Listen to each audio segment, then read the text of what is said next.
Hola, ¿cómo están? Los saludo cariñosamente. Bienvenidos a la exquisita experiencia del aprendizaje una vez más. Mi nombre es Marcelo Eite. Voy a compartir inmediatamente la presentación para que les pueda explicar de qué vamos a conversar hoy. Denme un segundo, no me demoro absolutamente nada en esto. Y aquí estamos. Muy bien. Bueno, nuevamente les doy la bienvenida a este espacio de aprendizaje, de compartir experiencias y, ¿por qué no apostar a la excelencia en todo nuestro quehacer? Mi nombre es Marcelo Aitel, ahí les dejo nuevamente mi correo, lo cambié, esta vez es distinto, marcelo.eitel.q@gmail.com.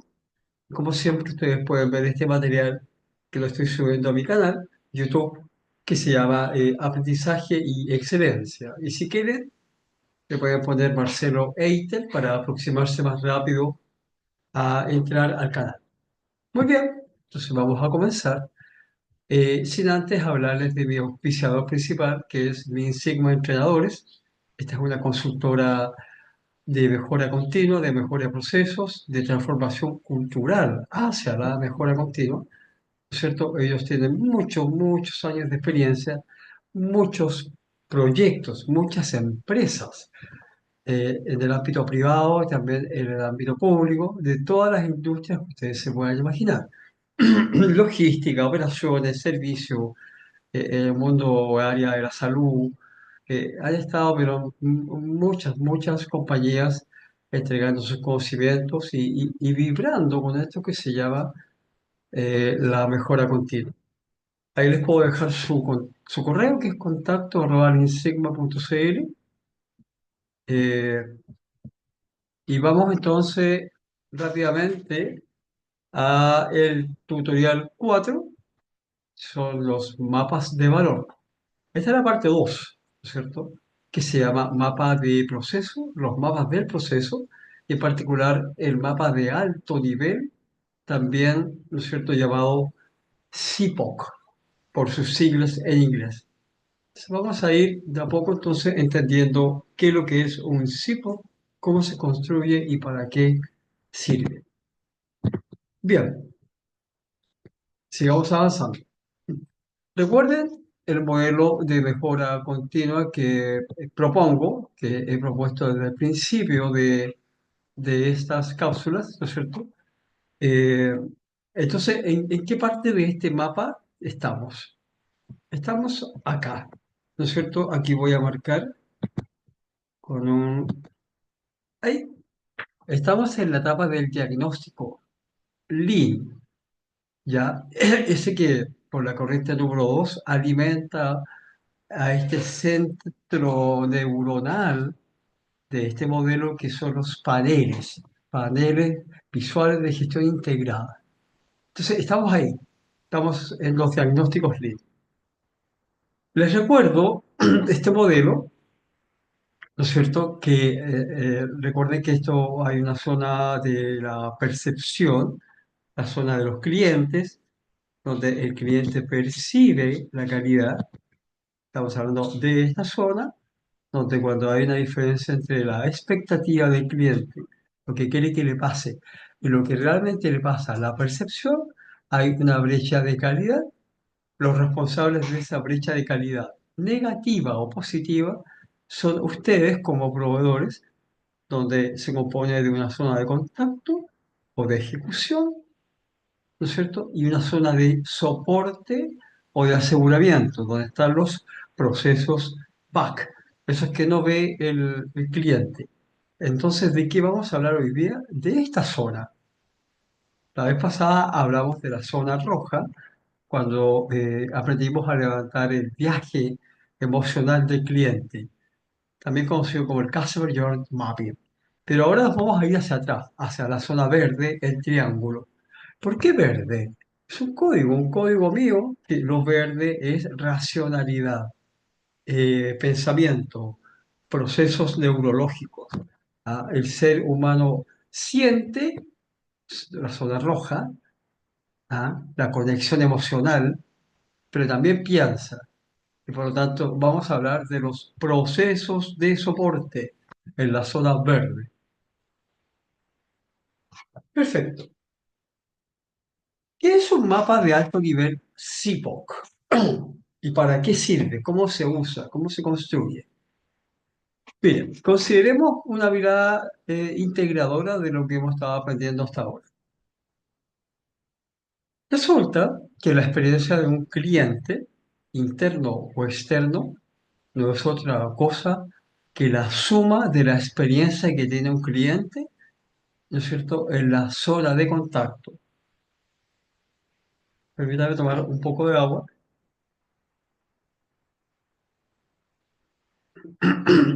Recuerden que en la zona de contacto se produce un viaje, el viaje emocional del cliente, y se constituye a partir de momentos de la verdad. Por ejemplo, acá tengo en esta lámina 12 momentos de la verdad consecutivos. Entonces, es por aquí por donde viaja el cliente, y tú le puedes preguntar al cliente, debieras preguntarle siempre, ¿cómo lo pasó? ¿Cómo se sintió? Perdón, ¿qué fue lo que le pasó y cómo se sintió? Le puedes colocar una escala que va desde la furia, -2, pasando por el enojo, -1, emoción neutra, 0, estoy feliz, estoy contento, estoy satisfecho, 1, y estoy, pero, wow, estoy, pero inspirado. O sea, se pasaron de cómo lo hicieron.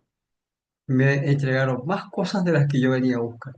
Y en este ejemplo, ustedes pueden ver que en el momento de la verdad 1, el cliente llega a consumir tu producto o servicio en un estado emocional neutro. Luego se enoja, tú lo haces enojar y pasa -1, y luego lo haces peor y lo pones furioso, -2. Así consecutivamente, sigue -2, ustedes recuperan la emoción, lo llevan a felicidad y después lo dejan en un estado emocional pero altísimo, en 2.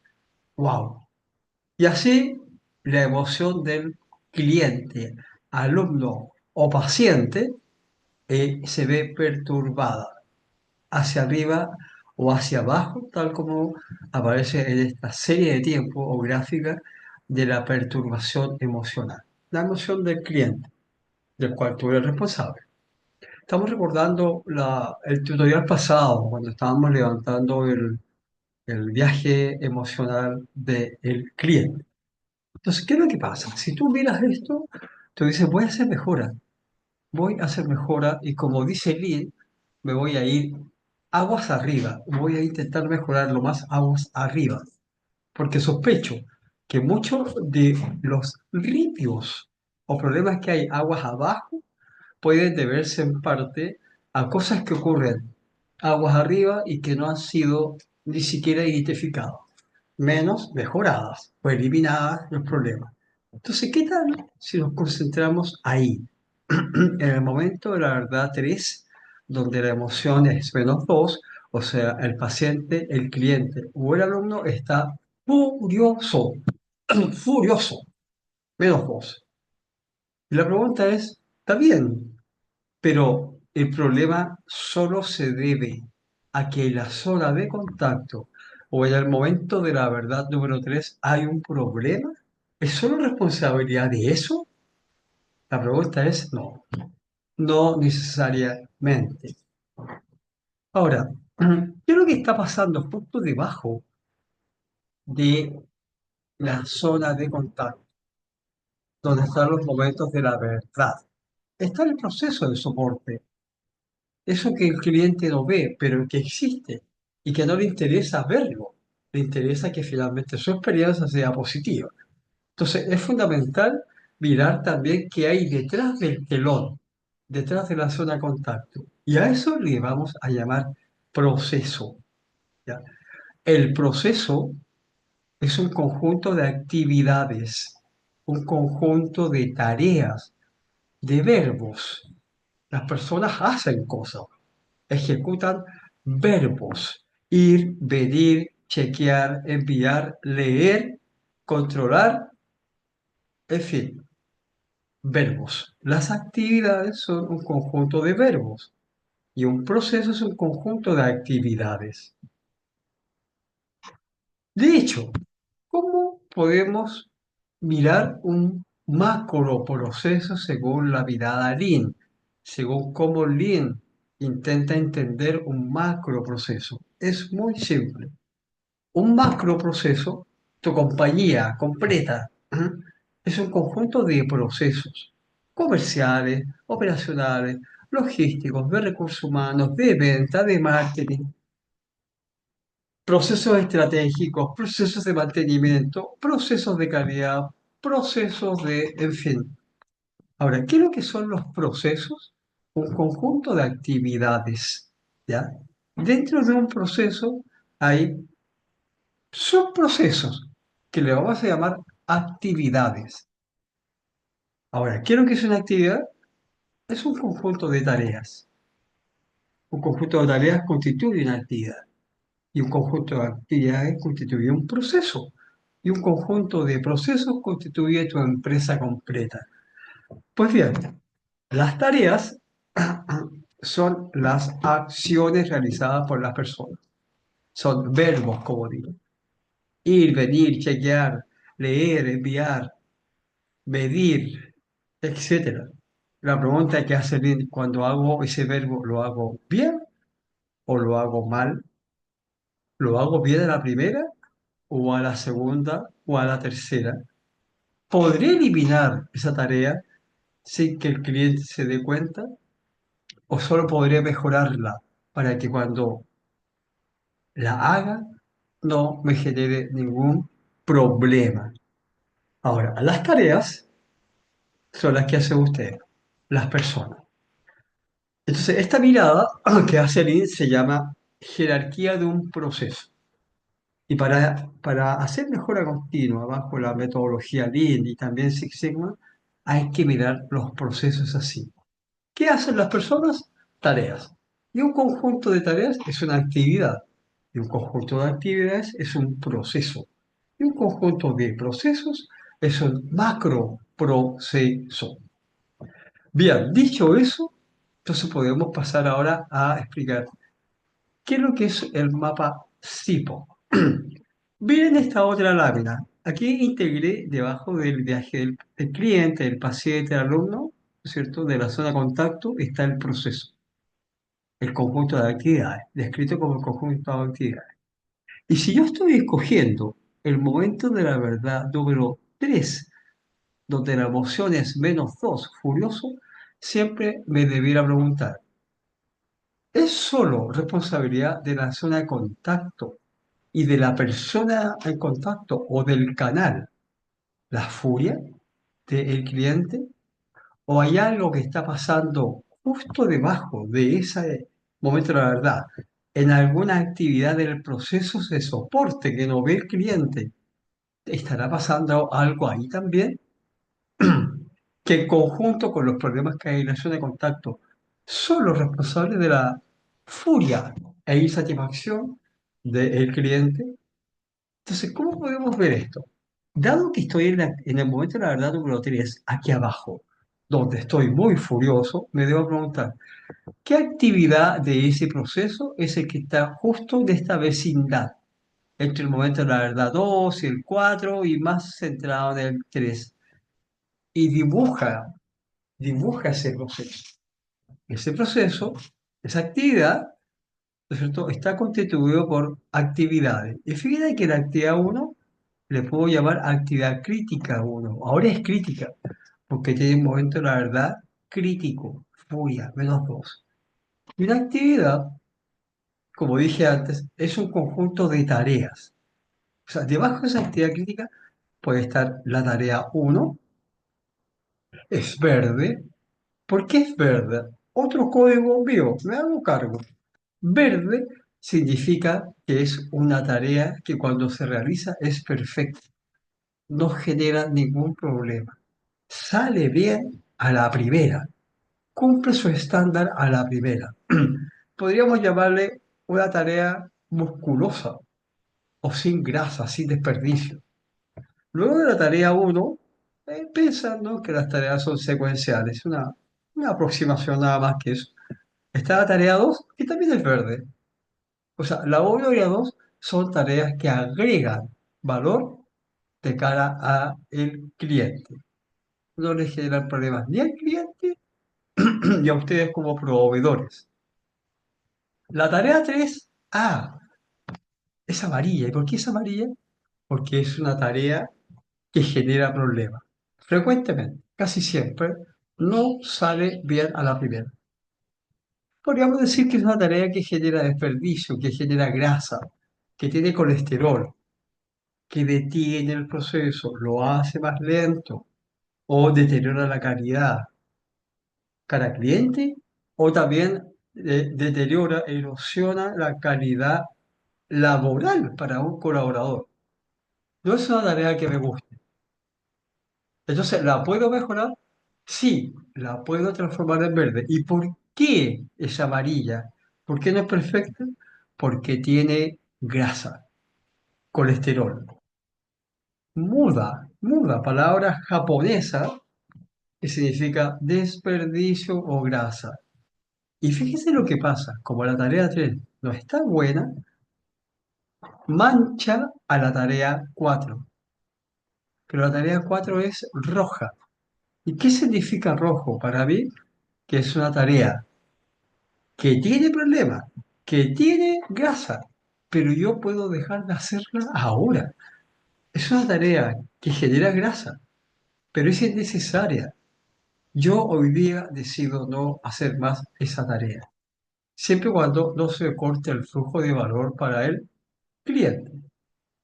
O sea, si yo dejo hacer la tarea 4 porque tiene grasa y el cliente no se da cuenta y no reclama, significa que efectivamente era grasa innecesaria y la elimino, la dejo de hacer ahora. La tarea 5 es amarilla, o sea, es una tarea, ¿no es cierto?, que no es perfecta, no es verde, pero además es la tarea cuello de botella, CV, la tarea más importante de una actividad. Porque es ahí donde en esa tarea 5 cuello de botella se marca el ritmo, el paso, la capacidad productiva de la actividad crítica número uno. Es la tarea que tiene la menor capacidad y por lo tanto es la tarea que más demora. Es el cuello de botella, ahí donde se tranca, ¿no es cierto?, todo el flujo de material o de información que viene avanzando por la uno, la 2, la 3 y la 4.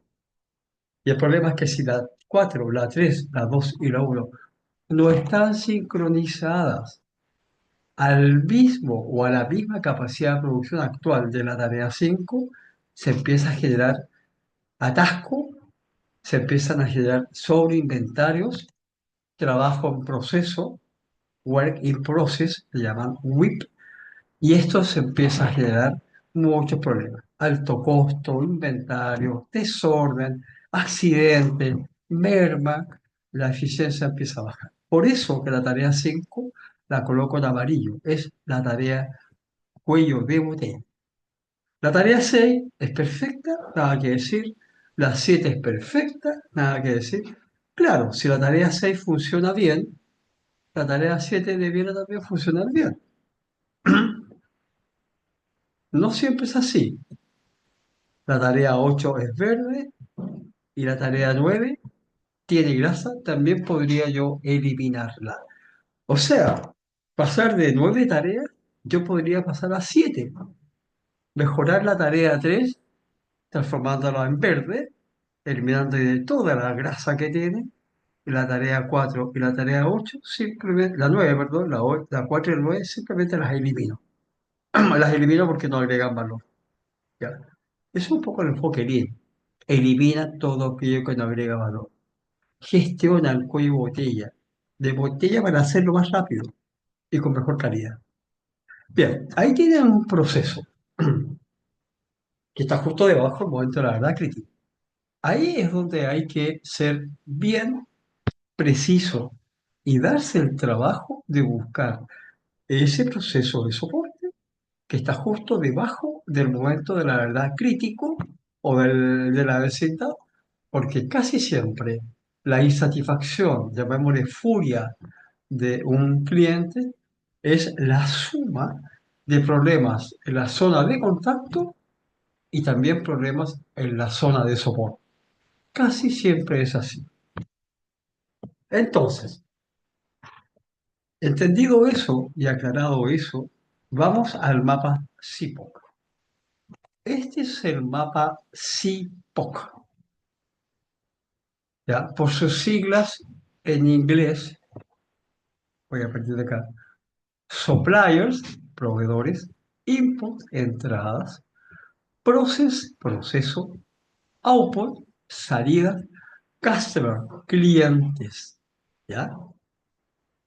E incluso le podemos agregar una sexta columna donde aparecen las dimensiones de valor o los atributos de calidad, o sea, aquello que es crítico para el cliente, ¿ya? En el mundo Lean, esto se llama dimensión de valor. En el mundo Six Sigma se llaman CTQ, Critical to Quality, lo que es crítico para la calidad, que la define el cliente. Bien, entonces, ¿qué es lo que es el mapa CIPO? Es una mirada de alto nivel, estás mirando desde muy arriba, y es la primera mirada a entender de manera macro cómo y qué hace el proceso. Y se puede relatar así. Primero, ¿quién es el cliente? ¿Quiénes son los clientes? Puede ser el cliente externo o el cliente interno. Yo les recomiendo que levanten el cliente interno. Al vecino al lado, el que vive al lado mío. ¿Quién es? ¿O quiénes son?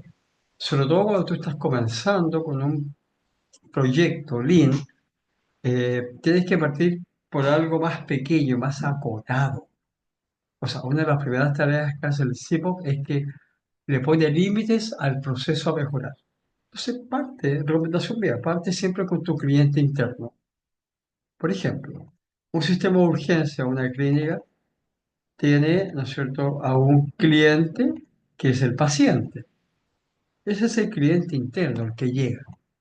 Pero el área de rayos de imágenes, tiene un cliente interno, que es el médico internista, que está ahí en la urgencia de la clínica. O sea, ese es su cliente interno, el internista, las enfermeras, las TEN. Y por lo tanto, rayos es como el proveedor.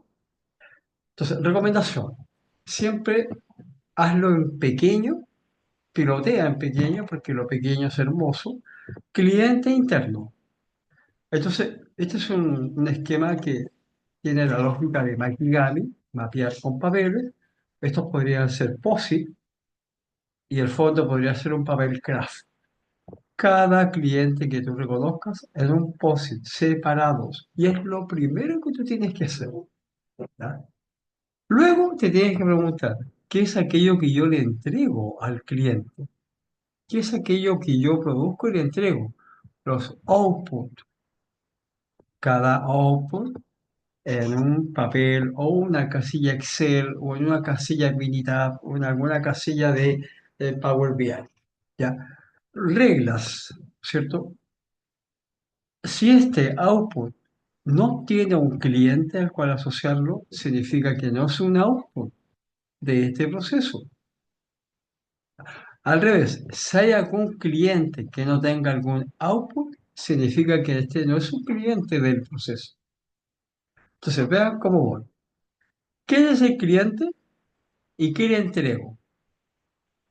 ¿Ya? Ahora, ¿qué es lo que es importante para el cliente? Las dimensiones de valor, acá. Cada dimensión de valor o atributo de calidad en un POSIT o un papel o una casilla. Ejemplos de atributo de calidad. Rapidez, calidad, completitud, ¿no es cierto? Disponibilidad, accesibilidad, confiabilidad, cercanía, empatía, conexión. Hay atributos de calidad o dimensiones de valor que son racionales esas que se construyen en el cerebro, o sea, la rapidez, la calidad, la confiabilidad, son cuestiones más bien cognitivas, que el proveedor las mejora desde medir, pensar, analizar. Pero hay otras dimensiones de valor o atributos que son las emocionales, cercanía, empatía, ¿no es cierto? Asertividad, cosas que están instaladas en la emoción, ¿no es cierto?, de la persona que está atendiendo a este cliente, ¿ya? Asertividad. Una empresa inteligente debe tener un justo equilibrio entre atributos emocionales y atributos racionales, porque el cliente es cerebro y corazón. Bien, entonces ya sé quién es mi cliente, qué es lo que le importa y qué es lo que le entrego. Y ahora me pregunto, ¿cómo produzco procesos el output que le entrego a este cliente para el cual esto es importante? Y acá es muy importante esta parte. El proceso lo tengo que describir a partir de actividades. Recuerden lo que dijimos en la jerarquía del proceso. Un proceso es un conjunto de actividades. Les sugiero no más de cuatro, no más de cinco actividades. Por eso es que para cuando uno está comenzando con esta cosa Lean, siempre es recomendable partir con algo pequeño, algo simple. Permiso.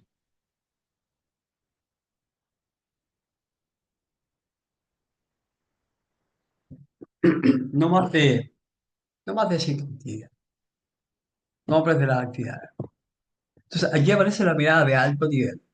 Si tú estás mirando tu proceso desde un globo aerostático o de un avión, abajo vas a ver cuatro o cinco galpones, cuatro o cinco grandes cajas. Pero en el mapa CIPOC no sabes, no alcanzas a ver qué es lo que hay adentro de cada caja, las tareas. Eso no lo puedes ver, porque estás desde muy arriba mirando esto, pero es la primera aproximación.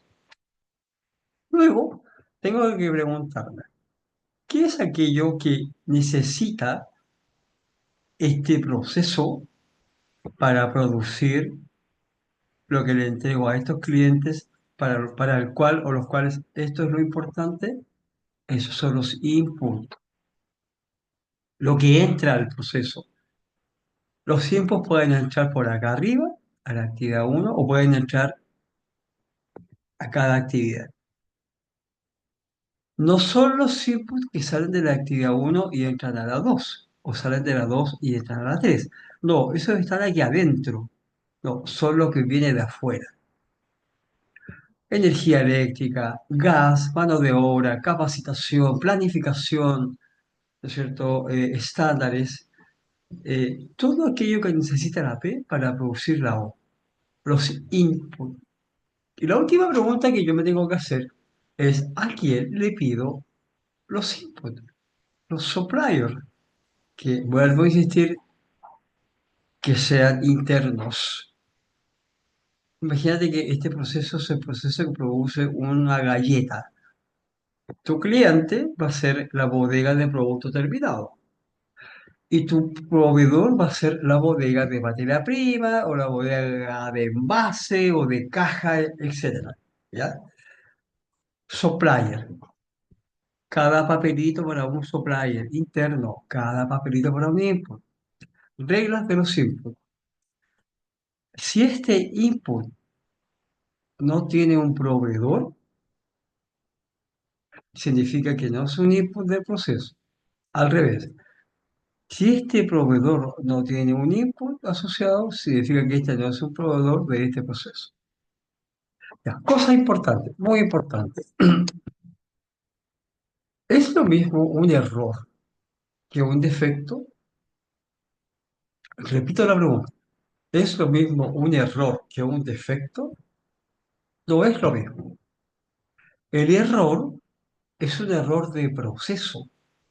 Algo pasa acá adentro de que se comete un error de proceso. Por ejemplo, falta de capacitación, falta de mantenimiento a una máquina, falta de estándares operativos, dejadez, descuido, acciones inseguras por parte de un trabajador o condiciones inseguras, responsabilidad de la empresa. Cuando hay una condición insegura y se cruza con una acción insegura, se produce lo peor de todos, un accidente laboral. El 90% de los accidentes laborales se producen por acciones inseguras, más que por condiciones inseguras. Sin embargo, cuando tú le vas a preguntar al trabajador, van a declarar que hay condiciones inseguras, pero el fenómeno no es así. Una persona que lleva mucho tiempo trabajando en una tarea de alguna actividad ya cree que se sabe de memoria y que lo puede hacer con los ojos cerrados. O sea, hay exceso de confianza. Y eso produce accidentes. Entonces, no permanezcas a una persona mucho tiempo en la misma tarea. Rota a tu personal, rótalo. Ay, es que él sabe hacer solo este plan de acción. Capacítalo, multicapacítalo. Entonces, este principio Lean que dice la, la multiplicidad de tareas por varios beneficios. Puedes evitar los accidentes, por lo que ya te expliqué. Le enriqueces la tarea al sujeto. Y tercero, cuando te falta una persona que está con licencia o justamente se accidentó, tienes a alguien que sabe hacer esa tarea y lo puedes reemplazar con alguien que sabe hacer la tarea y minimizas el impacto en la continuidad operacional y en los accidentes potenciales. ¿Ya? Esos son dos tips. Entonces, el error, insisto, se produce acá. ¿Por qué se produce? Porque hay un error de proceso, esto que ya les dije. Pero además es porque hay algún input que es un error también. Un error que viene de los proveedores. Un proveedor que te manda algo con problema y tú no tienes un sistema, perdón, no tienes un cortafuego acá. No tienes un sistema que te controle la calidad de los inputs. Hablemos de Lean, un poca-yoke, un sistema a prueba de error. Ese error que viene de algún proveedor se te mete al proceso y te va a generar problemas, te va a generar errores de proceso. O sea, proceso produce errores por sí mismo, pero también porque vienen input con errores, que finalmente igual es un error del proceso por no tener en la frontera sistemas de seguridad, de chequeo, poca yoques. Por lo tanto, cuando este error se produce acá y tampoco tengo sistemas de seguridad en la frontera de la P y la O, no tengo poca yoques acá, ese error sale como output. Y cuando al cliente le llega un error de proceso, el cliente no dice tengo un error de proceso, dice tengo un defecto. Porque para el cliente un defecto es todo aquello que no cumple con los atributos de calidad. Que llegó tarde, que no llegó completo, que llegó chueco, que llegó otra cosa, no lo que yo pedí. Eso es un defecto. Entonces, cuando hagan el SIPO, lo primero que tienen que hacer es colocar acá un papelito o una casilla que dice errores y otra que dice defectos. Ahora, me podrán decir, no, si nosotros no tenemos errores, por lo tanto no generamos defectos. Eso no se los creo. Pues si eso fuese así, no estaríamos estudiando esto para mejorar el proceso. El problema es otro, es que no estás mirando los errores, no tienes capacidad de detectar los errores y se te pasa hacia el cliente o se te pasa de los proveedores al proceso.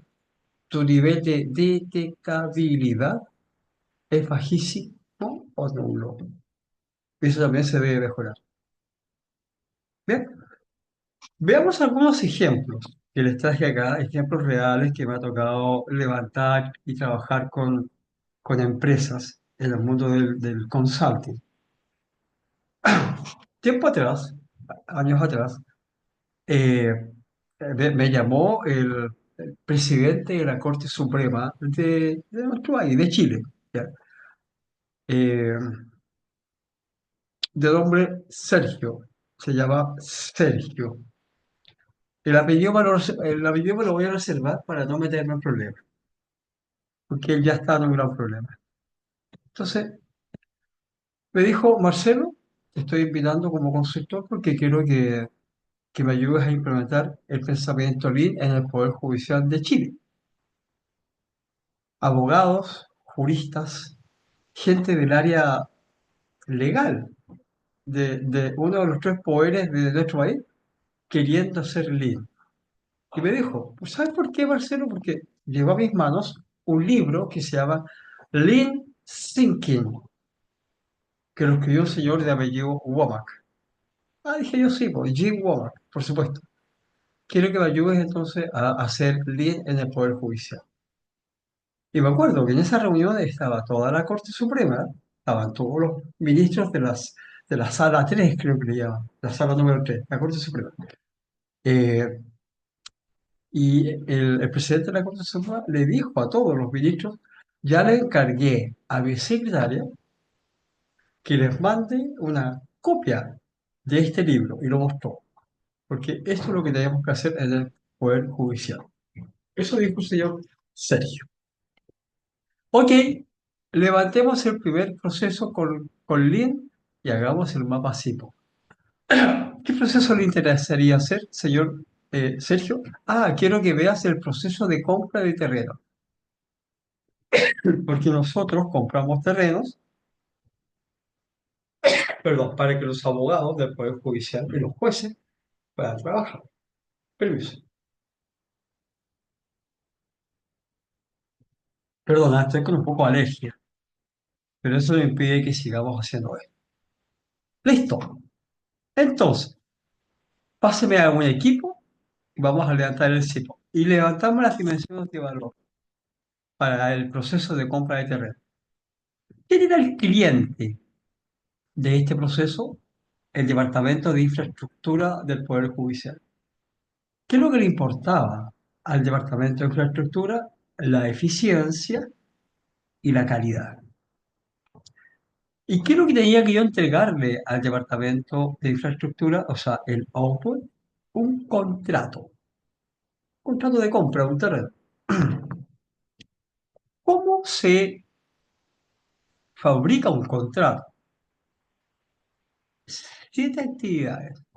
Actividad uno, ingreso y registro. Actividad 2, estudio de títulos. Actividad 3, redacción de contrato.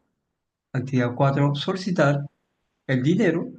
Actividad 5, firmar el contrato. Actividad 6, inscripción del contrato en el conservador de bienes raíces, el CBR.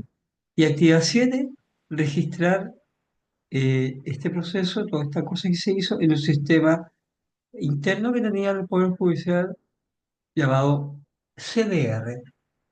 Ya, CDR. Ahora, ¿qué necesita el Poder Judicial para armar un contrato? Lo simple. Bueno, informe técnico del terreno. Esto lo envía vía mail o memo, o un memo. Acto original del Consejo Directivo, lo enviaba por correo. La escritura del terreno, las inscripciones del terreno, el plano del terreno y de la edificación, un certificado de expropiación entregado por el Servicio de la Vivienda y Urbanismo, Serviu, se llamaban DOM, así se llamaba el certificado. Un certificado de contribuciones que se lo piden al sistema de impuestos internos, Servicio de Impuestos Internos, y el vale vista, con dinero para poder comprar el terreno. ¿A quién le pedían esto los suppliers? Los cuatro primeros se lo pedían al Departamento de Infraestructura. Pero ¿cómo? Si infraestructura es el cliente. Sí, pero casi siempre el cliente pasa a ser proveedor. Y de hecho aquí era un área bien específica, era el jefe de proyecto. Dígame usted si no es verdad que cuando alguien te pide algo, tú le dices, ok, pero necesito tal cosa. O sea, ese que te pidió, cliente, cuando tú le dices, mándame algo, inmediatamente se transforma en proveedor tuyo.